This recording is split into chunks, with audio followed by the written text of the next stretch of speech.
Então, muito bom dia. Estamos retornando na leitura do livro Exercícios para o Autodesenvolvimento. Estamos quase no final desse livro. Vamos para a página 87 hoje. Quem vai fazer a leitura é a Luciana, que nos brinda com a sua voz pausada, né, de leitura. E eu vou ler o verso. Não é 93? É a 93? 93. É 93. Ai, é 93. Olha, eu falando 87, na página 93. Eu acho que hoje quase que a gente acaba, né? Vamos ver. Então, eu vou fazer a leitura do verso. Um verso do Rudolf Steiner, que fala: quando se trata da vida prática externa, as pessoas têm justamente a seguinte opinião: primeiro vem isto, depois vem aquilo. Com tal mentalidade, não se progride no mundo. Só se progride quando se pensa em círculo. É preciso pensar em círculo.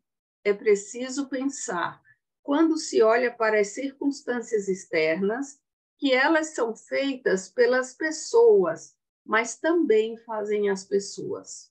Ou, quando se olha para as ações das pessoas, que elas fazem as circunstâncias externas, mas, por sua vez, também são sustentadas pelas circunstâncias externas. Rudolf Steiner. Muito bem, Lu. Página 93. Sim, me emocionei aqui com seu verso, que lindo. Bom, texto de Rudolf Steiner sobre a trilha de 6 passos. Como já foi dito nos capítulos anteriores, Rudolf Steiner descreveu os exercícios do caminho de 6 passos de diferentes maneiras.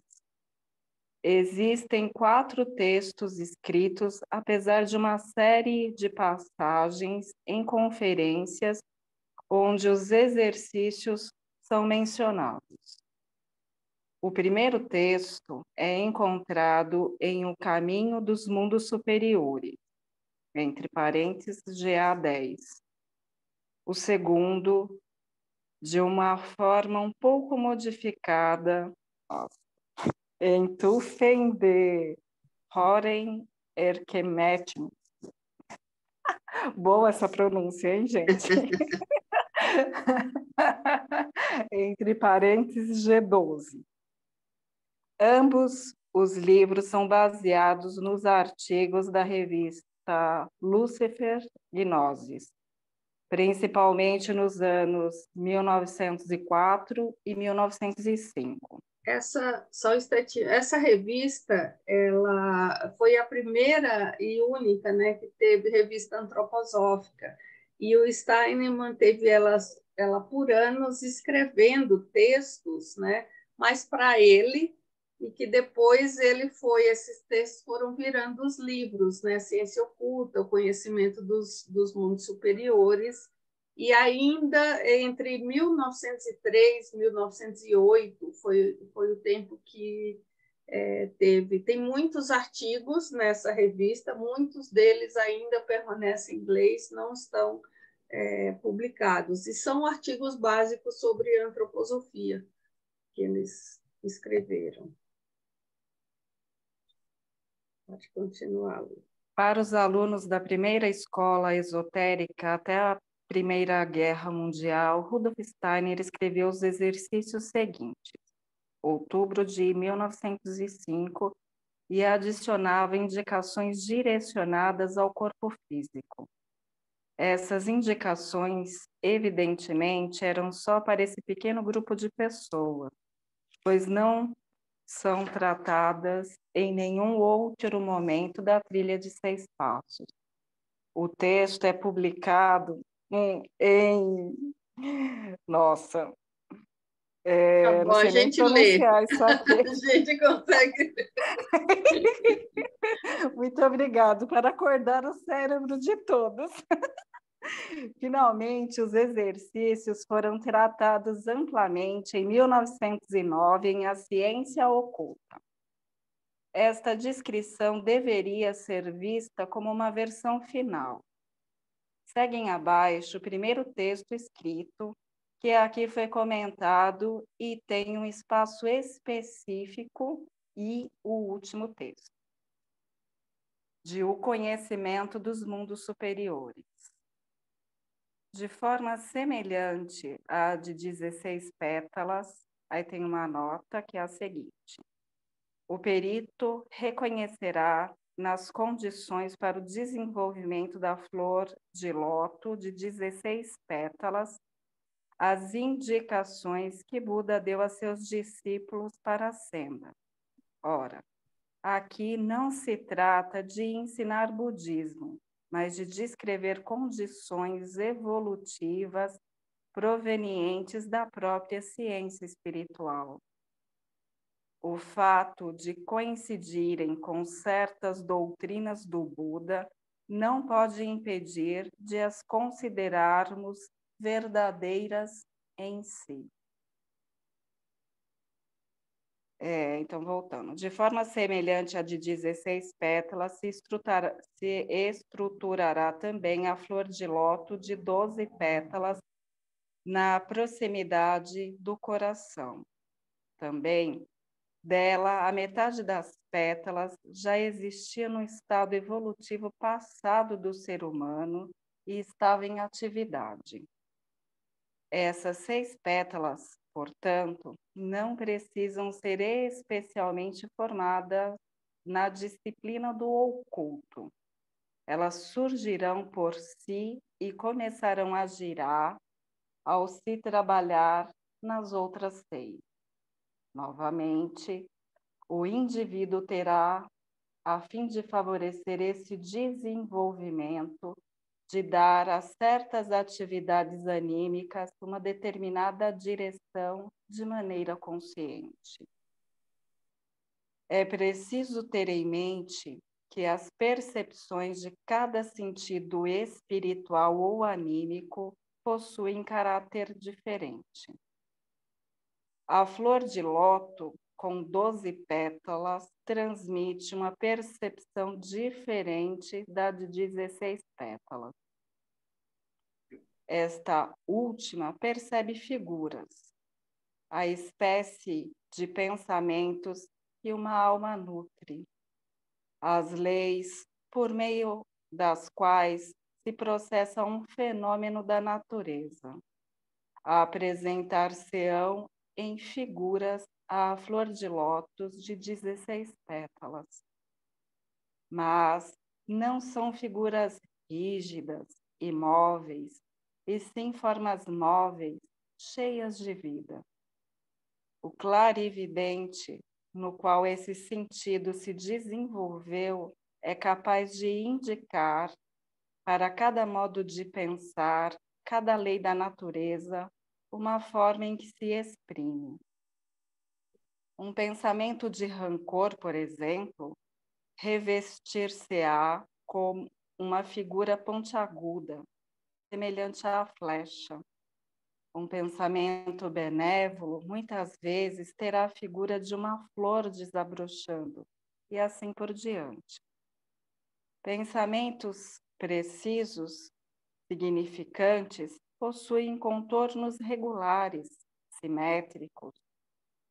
Os de conceitos pouco claros são de contornos encrespados. Percepções totalmente diferentes surgirão através da flor de lótus de 12 pétalas. É possível caracterizar aproximadamente a espécie dessas percepções, denominando-as calor anímico e frio anímico. Um clarividente dotado desse sentido sentirá, nas figuras que percebe através da flor de lótus de 16 pétalas, emanar tal calor ou frio anímico. Imagine, hipoteticamente, que o clarividente só tenha desenvolvido a flor de lótus de 16 pétalas, mas não a flor de lótus de 12 pétalas. Então, no caso de um pensamento benévolo, somente visualizaria a figura supradescrita. Um outro que tenha desenvolvido os dois sentidos perceberá ainda aquela emanação desse pensamento, a qual só se pode denominar calor anímico.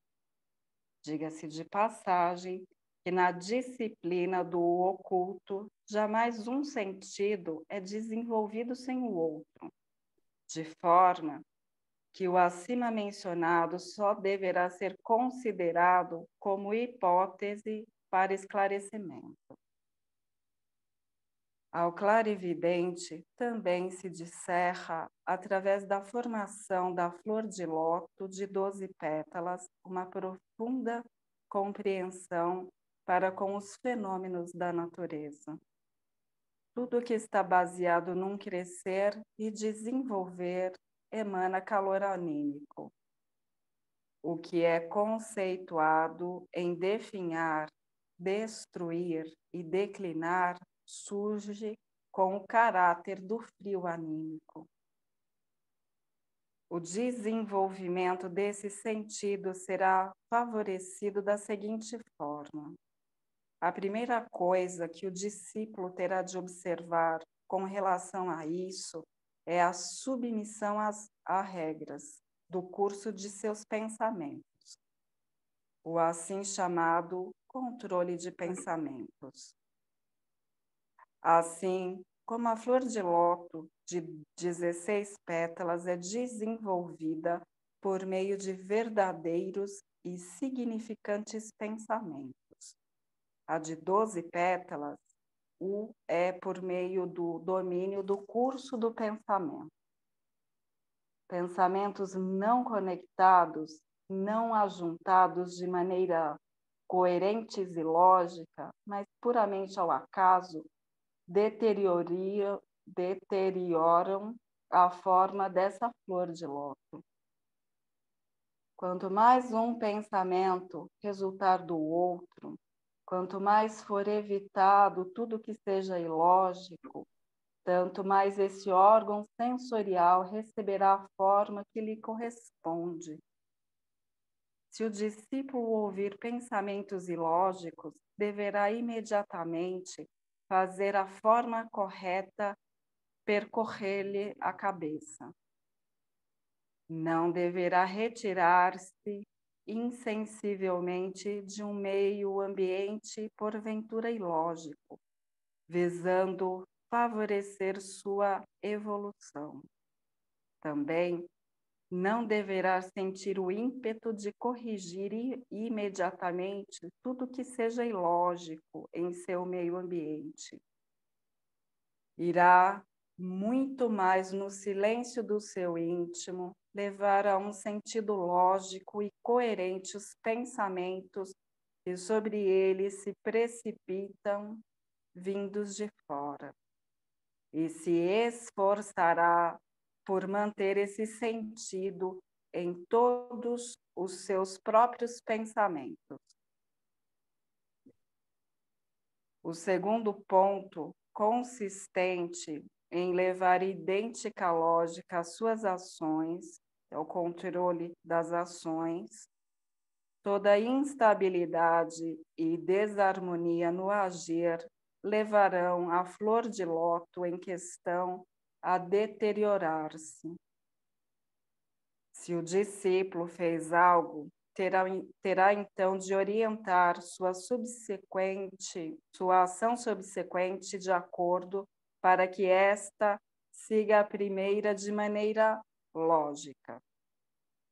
Quem atua hoje numa orientação diferente da de ontem, jamais desenvolverá o sentido caracterizado. O terceiro consiste na educação para a perseverança. O discípulo não permitirá que uma ou outra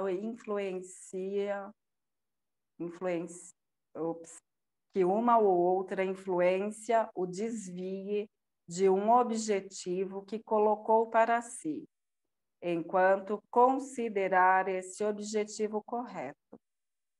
Obstáculo ser-lhe-ão um desafio para superar, e não motivos de impedimento.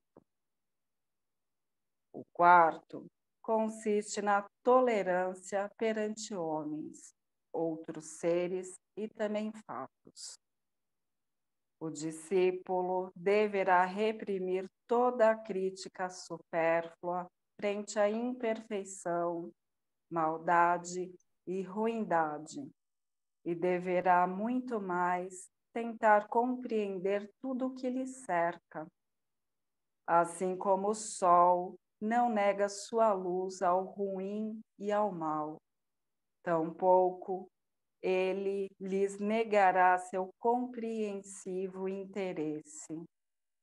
Ao se defrontar com uma adversidade qualquer, o discípulo não incorrerá em julgamentos depreciativos, mas suportará o necessário e tentará, dentro dos limites de suas forças, inverter o caso para o bem. Ele não só considerará outras opiniões a partir do seu ponto de vista, mas procurará imaginar-se na situação do outro. O quinto consiste na imparcialidade perante os aspectos da vida. Com respeito a isso, se fala também da fé ou confiança. O discípulo se defrontará com cada indivíduo, com cada ser, e se impregnará com essa confiança em suas ações. Jamais dirá a si mesmo, ao lhe ser relatado algo: não acredito, por contrariar a opinião que tive até agora.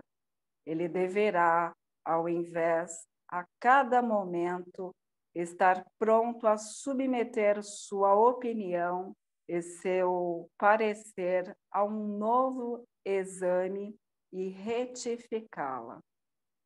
Terá de manter-se sempre sensível a tudo que lhe vem de encontro, confiando na eficiência daquilo que empreender. Pusilanimidade e ceticismo serão banidos de seu ser.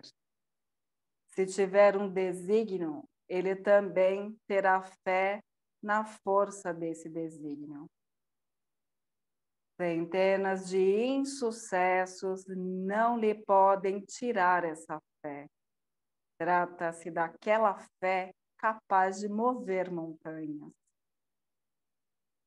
O sexto consiste na aquisição de um certo equilíbrio da vida, equanimidade. O discípulo terá de esforçar-se por manter sua disposição uniforme, mesmo que seja atingido por dor ou por alegria. Terá de desacostumar-se de oscilar entre o sétimo céu do regozijo e as profundezas do desespero. A desgraça e o perigo encontrá-lo-ão tão preparado como a sorte e o progresso. Os leitores de textos científico-espirituais encontrarão o exposto enumerado nas assim chamadas 6 qualidades, que deverá desenvolver em si quem aspira à iniciação. Aqui se pretende demonstrar sua associação com o sentido anímico denominado flor de lótus de 12 pétalas. Obrigada, Lu. Muito bem. Que chama a atenção, que fica para vocês dessa leitura?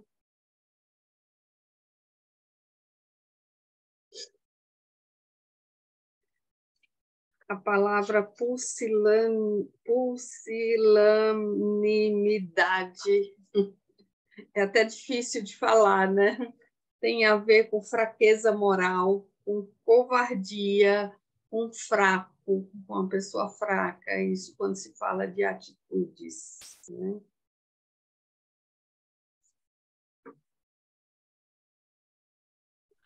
Márcia, para mim, né? Lá no começo, quase começo, não, quando ele fala desses calores e do frio, o calor anímico e o frio anímico, né? E aí, com o desenrolar, ele começa a nos explicar, né? E aí eu grifei. Tudo que está baseado no crescer e desenvolver emana o calor anímico. E o que é conceituado em definhar e destruir e declinar surge com caráter de frio anímico, né? Então, esses dois polos, né? Porque eu nunca ouvi falar em frio anímico, né? Calor, sim, né? Calorzinho, sim. Mas o frio ele explica aqui. E mais no final, né? Quando ele fala dessa fé capaz de mover montanhas, né? Sim. É a confiança, né? A confiança. Então, esse trecho é tirado do conhecimento dos mundos superiores, que vem, acho que, a arrematar tudo aquilo que a gente viu durante essas últimas aulas, né? Sim. Esses últimos encontros. Uhum. E aí ele vem trazendo como, ao desenvolver a flor de 16 pétalas, elas são diferentes, né? Cada uma vai trazer ao clarividente uma percepção diferente. Então, a de 16 pétalas, o clarividente é capaz de ver figuras, formas móveis e cheias de vida, como ele traz. E a de 16, a de 12 pétalas, que tem a ver com o coração, a outra de 16 aqui com a laringe, essa do coração é do calor anímico e do frio anímico. Por isso, essa percepção do calor e do frio, né? A gente tem isso, né, no coração. A pessoa tem um coração frio, às vezes as pessoas falam, né, nisso. Então, o clarividente ele vai tendo essa percepção através de figuras e formas. Um mau pensamento, o clarividente vê a forma, quando está desenvolvida, essa de 16 pétalas, vê a forma. Como ele diz aqui, né, os pensamentos têm contornos. Então, ele é capaz de ver esses contornos, se é um bom pensamento, se não é um bom pensamento. Mas, se ele não tiver com a 12 pétalas, né, desenvolvida, ele só consegue perceber as formas e não o calor ou frio anímico. Que mais?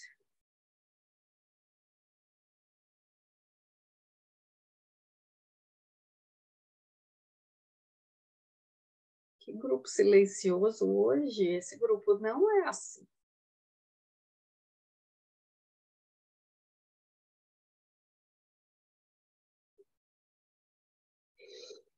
Então, estou fazendo o voto do silêncio.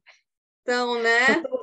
Parece, né? Até você, voto do né, silêncio. Cecília? Pois é. Aí eu estou até sem câmera, que está tendo muita distração aqui, mas eu estou ouvindo com muito interesse. Uhum. E aí ele vai trazendo, então, essas...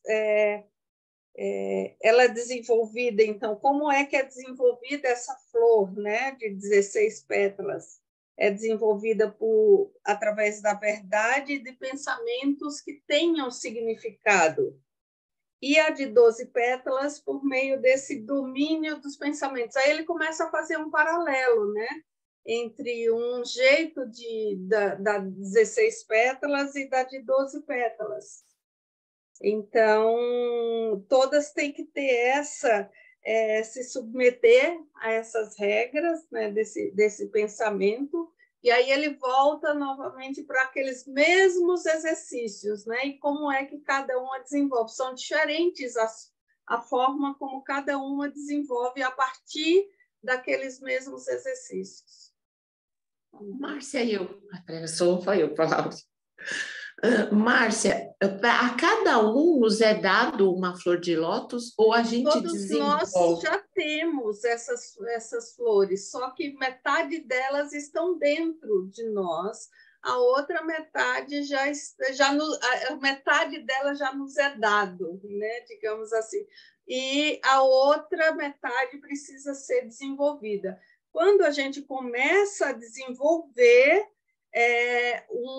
elas ativam as que já tem em nós, quando a gente começa a desenvolver as outras. Cíntia. Bom dia para todos. Bom dia. Sobre esse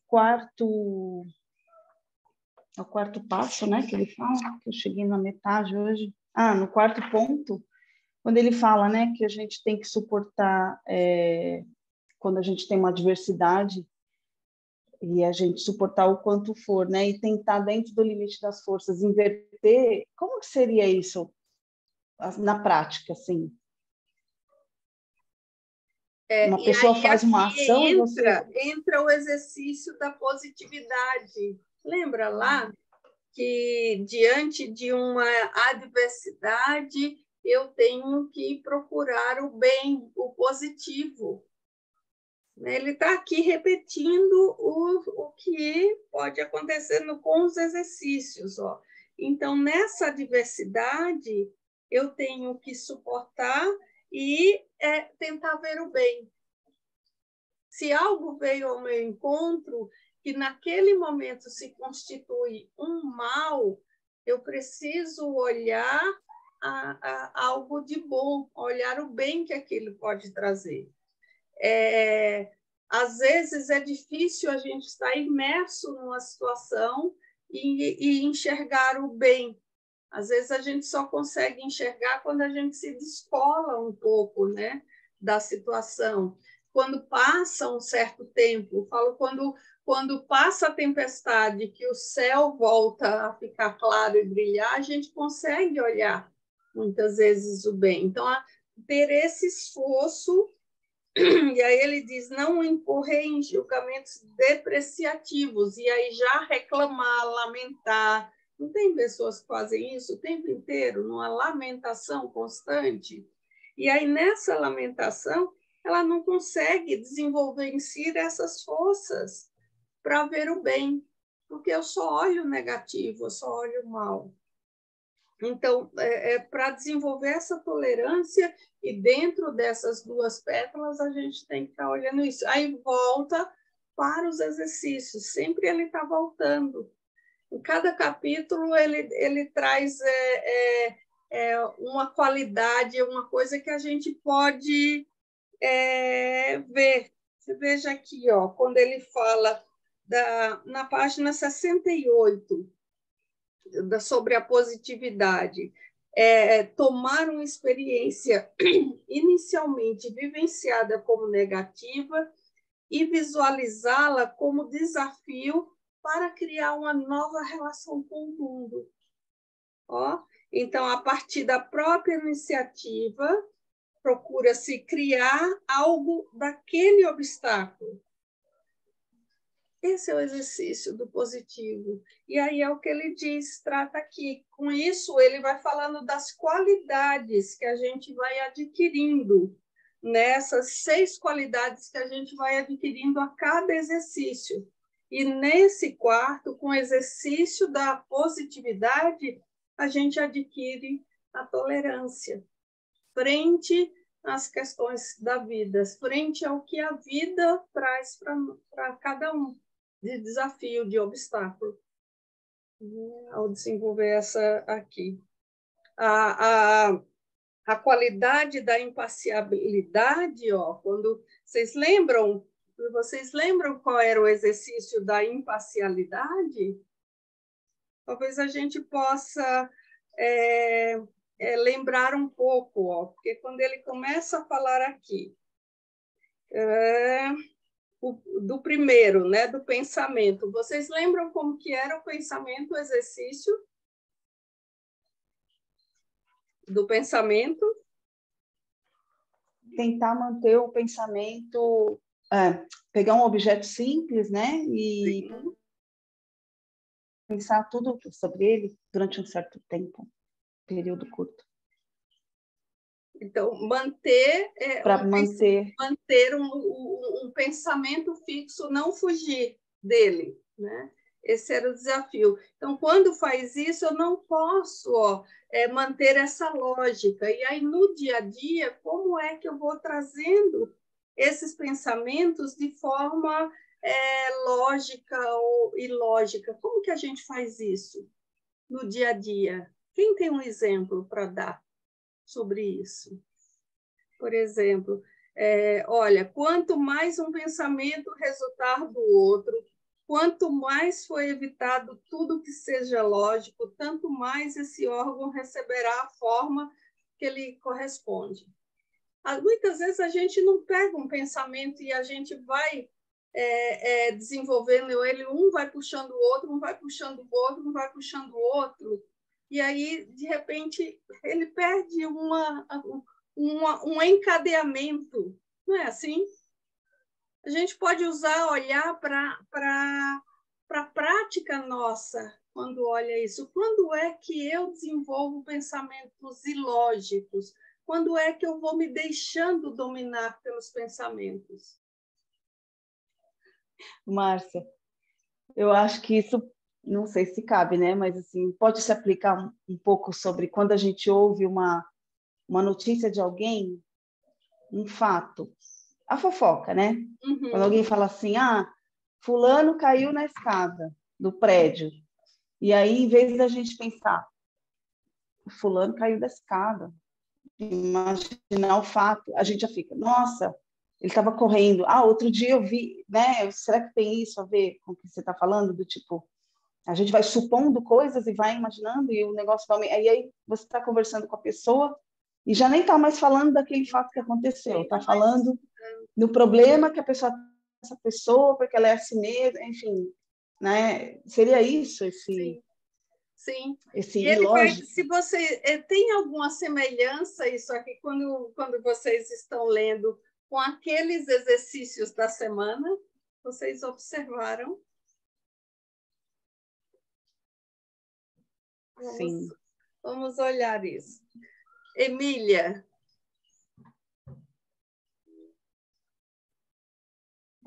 Márcia, esse coisa de se afastar um pouco, imparcialidade, isso já me ajudou muito recentemente. Sim. Porque eu sou síndica aqui do meu prédio, sabe? E tem um ex-síndico que ficou muito chateado de perder a eleição, não vamos entrar em detalhes, mas só que, bom, acabou que ele já me botou na justiça 3 vezes. Uau! Graças a Deus não teve coisa. Mas você sabe que eu fiquei muito chateada, lógico, né? A gente gasta dinheiro, tem aborrecimento, mas sabe que chegou num ponto que eu percebi a coisa boa de ter essa pessoa aqui. Porque eu sou uma pessoa muito confiante. Assim, confiante que eu digo assim, eu confio muito nas pessoas. E, normalmente, eu faço as coisas sem prestar muito atenção nos procedimentos, confiando que tudo vai dar certo. E, a partir do momento que essa pessoa começou nessa coisa, chateação, ele chateado comigo, eu passei a me cobrir de todos os cuidados. Por exemplo, se eu for fazer uma obra, eu faço uma assembleia, eu faço encontros com as pessoas, eu passo mensagens. Aí, sabe, Márcia, no momento eu parei, pensei e falei assim, nossa, esse cara foi uma bênção para mim. Porque se ele não tivesse existido, eu continuaria fazendo as coisas dessa forma assim, cheia de confiança, que nada vai dar errado, e poderia abrir um monte de flancos para outras coisas. Então, chegou um ponto que eu comecei a pensar assim, essa pessoa foi uma bênção para mim. Ele me ensinou a, claro, não é desconfiar das pessoas, é agir de uma forma que eu fique mais coberta. Sim. Mas não foi fácil, porque o mais fácil foi ter uma raiva danada dele e pensar um monte de besteira, entendeu? Então, eu pensei muito nesse exercício.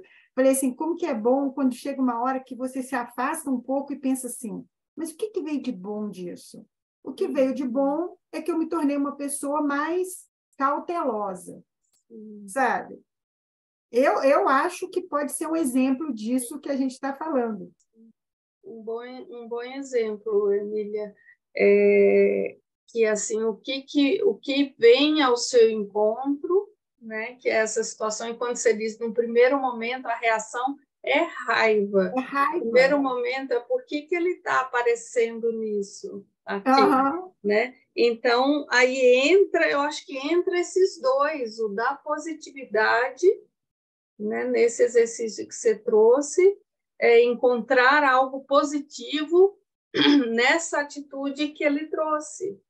O que ele vem trazendo para você com essa, instigando você, trazendo todo esse lado? Tem um lado que é dele, mas é como que você age e atua a partir disso, né?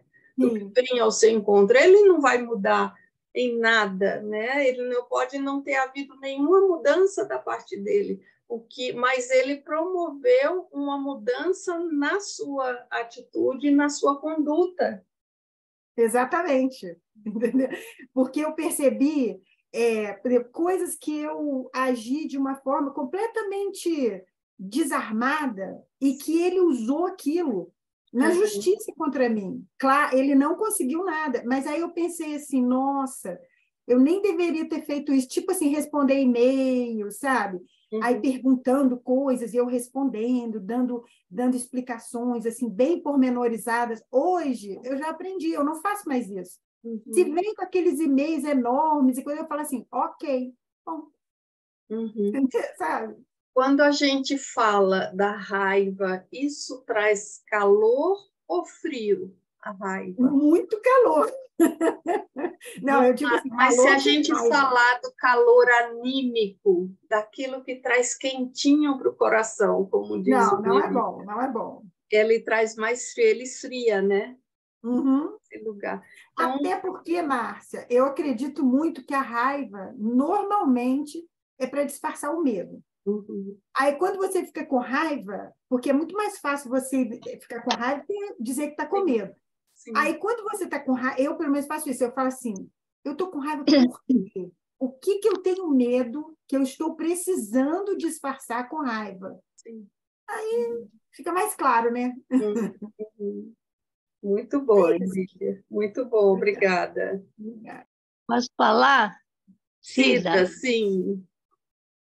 Então, Emília, né? Emília que falou, né? Isso. Então, eu tive também uma personal trainer quando eu fui diretora de creche. Era uma advogada, sabe, que era sempre antagônica. Tudo que eu fazia, procurava pelo em ovo nos meus processos, nas minhas prestações. Então, e ela dizia o seguinte... o que não está nos altos não está no mundo. Essa frase eu nunca esqueci. Então, cada vez que eu tinha que tomar alguma atitude na creche, fazer alguma coisa, modificar alguma coisa, eu fazia muitos relatórios para respaldar tudo que estava sendo feito. Então, eu sempre tomei essa precaução de escrever tudo, sabe? Porque lá em funcionalismo público tudo é relatório, né? Então, as prestações de contas e o embasamento teórico das coisas. Por quê? Por causa dessa frase dela, sabe? O que não está nos altos não está no mundo. Então, na verdade, ela me ensinou, né? Ela foi uma personal trainer assim, que me fortaleceu, né? Para eu tomar precauções né? Para não ser pega em processos nem nada.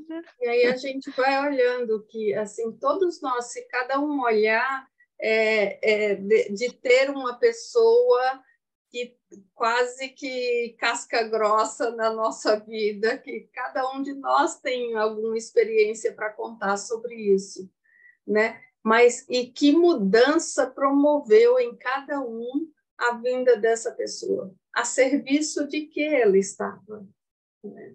Para o seu desenvolvimento.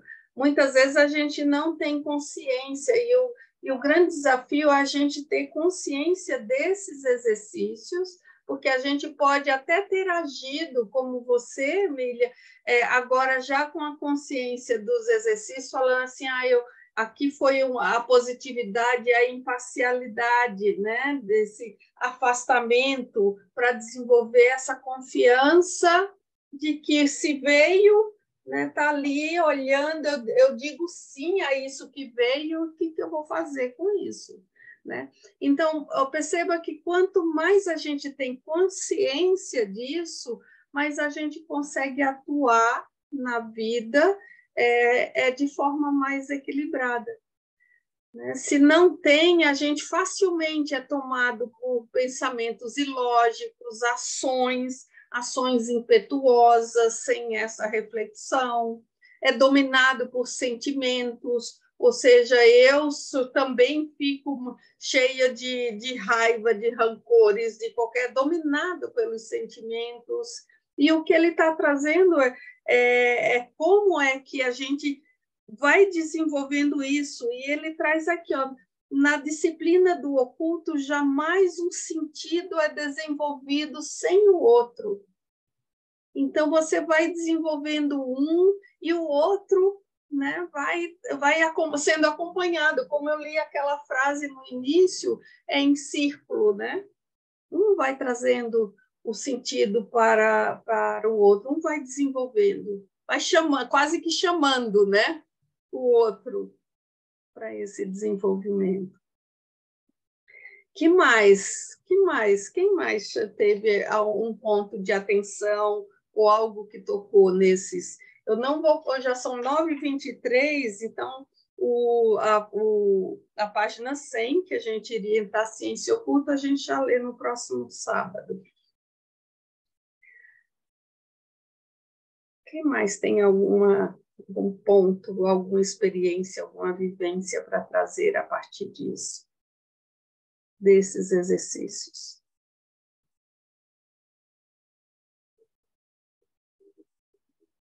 A Rosa se apresentou na semana passada, Cris? Não, né? Que a Rosa chegou... Para o grupo, não. Ela se apresentou, acho que um pouco antes, né, Rosa? Tinham poucas pessoas, acho. Tá, então eu acho que a gente pode... eu deveria ter feito isso no início, Rosa, mas eu não sabia se, como eu faltei no sábado passado, eu não sabia se tinha sido ou não. Você quer falar um pouquinho e como é que você, chegando agora quase no fim, né, desse livro, está sem microfone?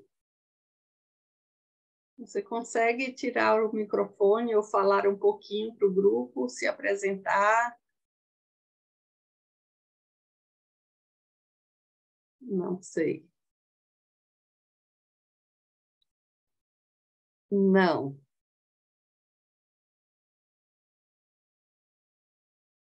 E é dentro do aplicativo. Ela está achando que é alguma coisa no note dela. Ah, tá bom. Entendeu? Eu Tá. acho que ela não percebeu. Tá bom. Uhum.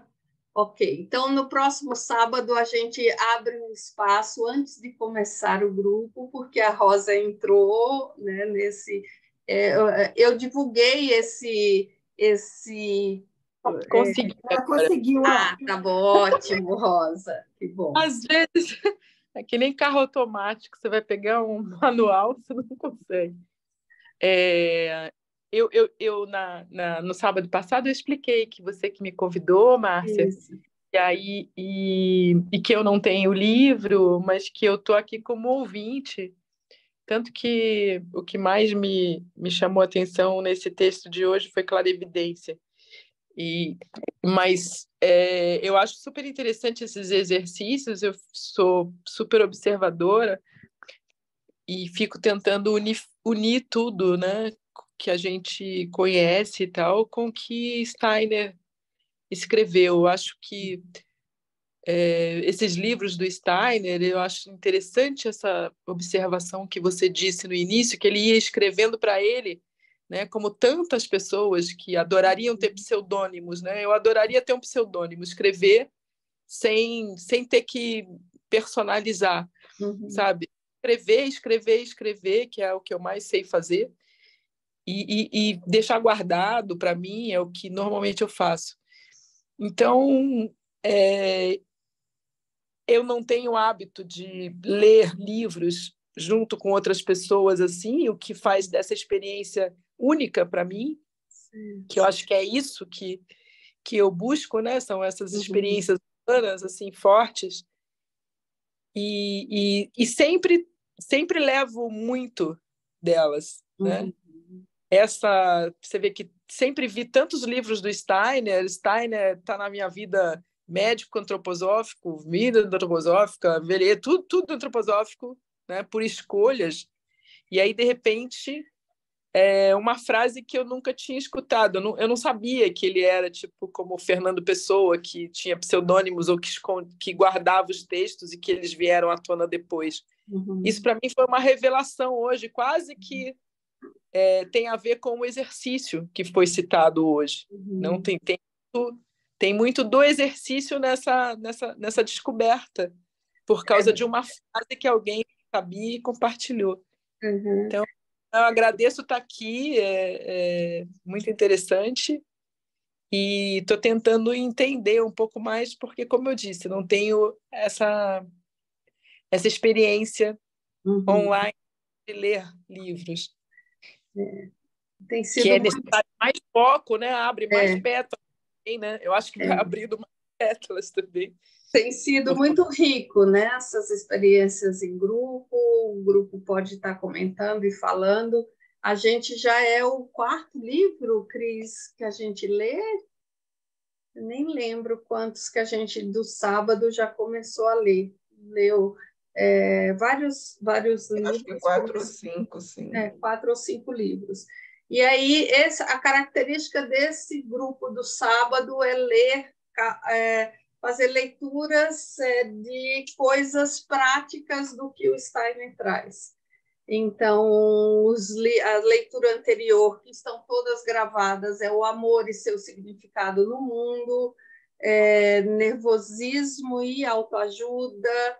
Então, são palestras que o Steiner traz e como é colocar na prática a antroposofia, os conceitos da antroposofia. E este livro é baseado nessa trilha de 6 passos que tem no conhecimento dos mundos superiores. Só que aqui a leitura dele é muito mais gostosa. Vocês não acharam isso? Muito mais gostosa de ler? Falando sobre o pensamento, o controle do pensamento, o controle do sentimento, o controle da vontade, a positividade, essa imparcialidade. Talvez você possa pegar algumas das palestras que estão gravadas para você ter um pouco essa noção, né, do livro. Então, é tão rico no dia a dia estes exercícios quando a gente coloca em prática, né? Então ele fala do sentimento, não ser sentimentos, mas ter sentimentos. Quantas vezes algo vem ao nosso encontro e a gente é tomada? Eu caio no choro na hora e eu me descontrolo todo, né? Então eu ali estou tomada pelos sentimentos. Eu não tenho sentimentos, eu estou tomada. Eu sou só sentimentos. Então ele vai dando exercícios para que a gente faça esse movimento no dia a dia, como a Emília trouxe, já da prática, né, Emília, do que está acontecendo. Então, algo vem ao meu encontro. Como é que eu posso tirar algo de positivo dessa situação? Como é que eu posso olhar algo bom para aquela coisa tão negativa que está entrando na minha vida. Né? Como é que eu olho para os acontecimentos, como ele diz, com imparcialidade, dizendo sim a isso que vem, né, ao meu encontro, porque eu não posso alterar nenhum acontecimento que vem ao meu encontro, mas eu posso alterar a forma como eu lido com ele. E é o que ele fala sobre a imparcialidade. Então, são coisas que, na prática, a gente tem condição de colocar esse olhar do Steiner, esse olhar da antroposofia. Alguém quer complementar, trazer isso, contribuir mais? Posso? Eu fala assim? Já é 9h30.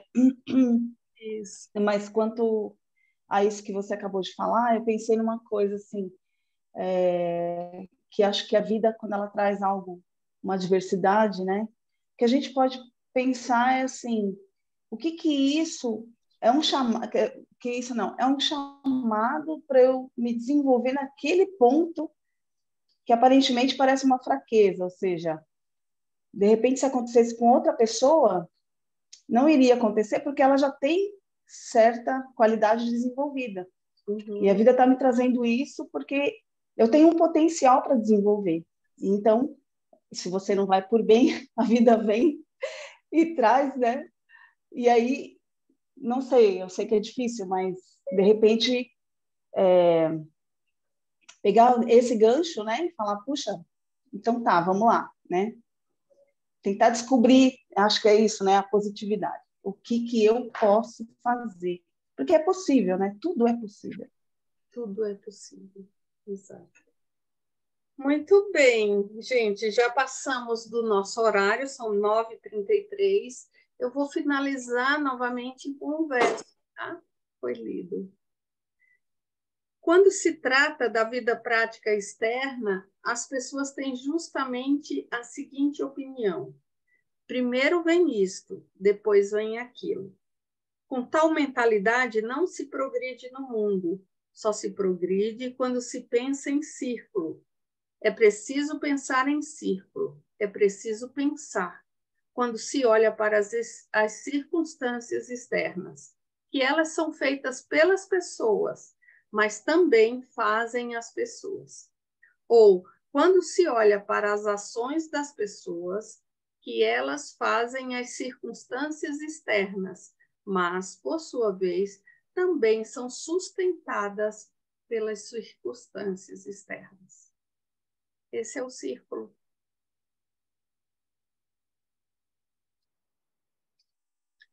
Bom sábado para todos. Bom São João. Muito obrigada.